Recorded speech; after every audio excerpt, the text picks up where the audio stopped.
تشلب لقمة خبز توقف بعينه هواي، ويظل طول العمر ما ينسى فضلك. ولكن ابن آدم ينكر الزاد ويظل يغدر ولكنك الملحق.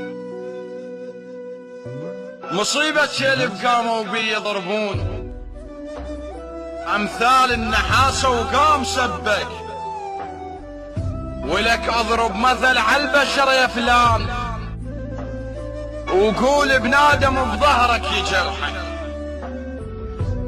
تشلب حيوان صح بس بالوفا شلون، أبد ما ينسى صاحب لا وربك. وبعد بس شربه ماي وشوفه شي يصير، يظل بباب بيتك ما يتلهك. وإذا تحكي على وادم شرده حاكيك، تقعد ببيتكم يطلع يغدرك. يا وصفه حسافة شلب أوفى هواي، من وادم أبد ما تعرف الحق. والمفروض من هاي العبارات تحط لك كلب بالبيت ويحرسك، حتى الناس من نطوا على البيت تعلمهم وفى من هذا كلب.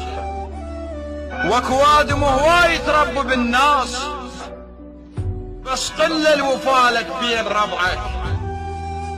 واذا عندك صويح بتدري غدار، بس شوف الكلب رمشة ويفه.